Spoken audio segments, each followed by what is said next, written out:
সকলকে, আমি টিম্পল পাল। আজকের ভিডিও বার্তাটি একটু দীর্ঘক্ষণ হবে, সবাই দয়া করে দেখে নেবেন। আমি দ্রুত বলে শেষ করব। আর আমার নতুন আইডি হওয়ায় এই আইডির ভিডিওগুলা সব জায়গায় পৌঁছাচ্ছে না। সকলে দ্রুত ভিডিওটা শেয়ার করে দিবেন, কারণ এই ভিডিও শেয়ারের মাধ্যমে কিন্তু ফারাবি গ্রেপ্তার হবে। কারণ ফারাবিকে কিছুক্ষণ আগে আমরা যে প্রোটেস্ট করছি পরশুদিন, প্রোটেস্টের পরপরই আমরা শাহবাগ থানায় যাই। যাওয়ার পর আমরা মামলা করার চেষ্টা করি, কিন্তু তারা কোনো অভিযোগ মামলা কিছুই নেয় নাই।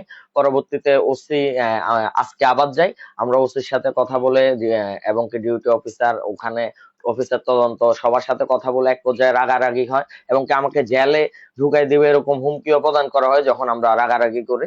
তো এক পর্যায়ে আমরা মামলা করতে সফল হই, একটা জিডি করি, অভিযোগ দায় করি। প্রশাসন ফারাবিকে ডেকেছে আজকে সন্ধ্যার সময়, যে এসআই কে দায়িত্ব দেওয়া হয়েছিল ওই এসআই ফারাবিকে কল দিয়েছে। ফারাবি বর্তমানে বাড্ডায় অবস্থান করছে। তো ফারাবিকে ঢাকার পর বলছে ফারাবি থানায় যাবে।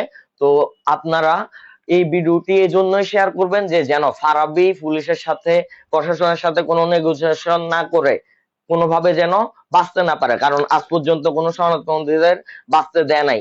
সনাতনীরা যদি কোনো ধর্ম অবমাননামূলক কমেন্টও করে, তাকে 1 ঘন্টা অথবা 3 ঘন্টার ভিতরে গ্রেপ্তার করছে। কিন্তু আজকে ফারাবির 6 দিন হয়ে গেল, কোনো ব্যবস্থা প্রশাসন নেয় নাই। আর প্রশাসনকে আমি অনুরোধ জানাবো, আপনারা এই বিষয়টি জিরো টলারেন্সে দেখবেন। আর সকলের কাছে অনুরোধ, আর আমার নিরাপত্তার বিষয়টি ফারাবি অলরেডি, আমি মামলা করেছি, এই বিষয়টা প্রশাসন থেকে জেনেছে।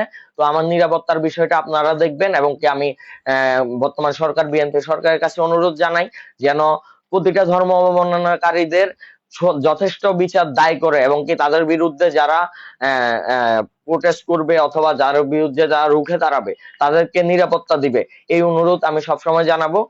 আর কালকে আমরা পাশাপাশি যদি প্রশাসন যদি কোনো ব্যবস্থা না গ্রহণ করে, আমরা আবার কোর্টে মামলা দায় করব ফারাবির বিরুদ্ধে।